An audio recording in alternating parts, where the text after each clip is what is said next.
प्रेम से बोले श्यावा रामचंद्र भगवान की जय। दशरथ घर जन में भगवान हो, घर घर बाजे बधैया। दशरथ घर जन में भगवान हो, घर घर बाजे बधैया। दशरथ घर जनमल भगवानियो, घर घर बाजे बधैया। दशरथ घर जनमल भगवानियो, घर घर बाजे बधैया।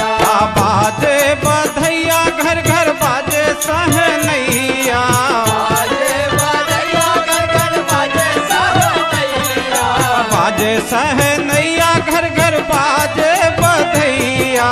बाजे सहनैया घर घर बाजे बधैया। दशरथ घर जनमल भगवानियो, घर घर बाजे बधैया। दशरथ घर जनमल भगवानियो, घर घर बाजे बधैया।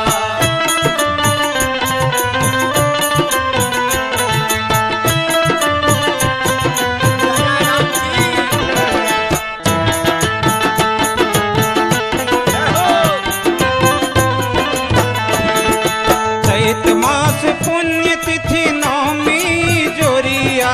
चैत मास पुण्य तिथि नौमी जोरिया। चैत मास पुण्य तिथि नौमी जोरिया। चैत मास पुण्य तिथि नौमी जोरिया। सोमवार सुबह घड़ी रहे दोपहरिया। सोमवार सुबह घड़ी रहे दोपहरिया। सोमवार सुबह घड़ी रहे दोपहरिया। सोमवार सुबह घड़ी रहे दोपहरिया। सुंदर समय सब जान हो, घर घर बाजे बधैया। दशरथ घर जनमल भगवानियो, घर घर बाजे बधैया। दशरथ घर जनमल भगवानियो, घर घर बाजे बधैया। दशरथ घर जनमल भगवानियो, घर घर बाजे बधैया।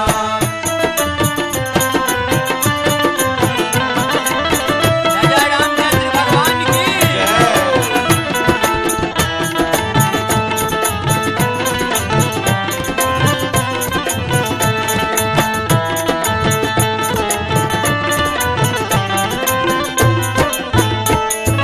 मातु कौशल्या को देखलावत। मातु कौशल्या गोद खेलावत। मैया कौशल्या को देखलावत। मैया कौशल्या गोद खेलावत। देख सुवन नृपपति सुख पावत। देख सुवन नृपपति सुख पावत। देख सुवन नृपपति सुख पावे।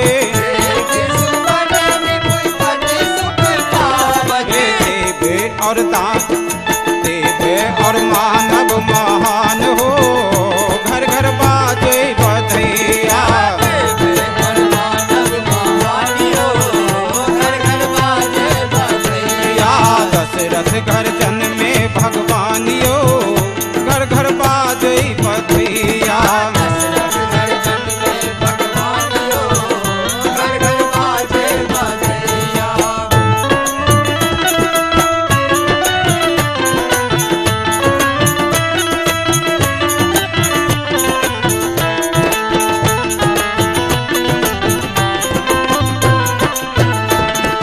सुर नर मुनि सब दर्शन आवत।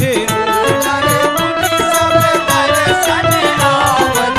सुर नर मुनि सब दर्शन आवत। नर मुनि सब दर्शन आवत। सुमन वृष्टि नभ सांबर सावत। सुमन वृष्टि नभ सांबर सावत। सुमन वृष्टि नभ सांबर सावत। सुमन वृष्टि नभ सांबर सावत। सेवक करथि बख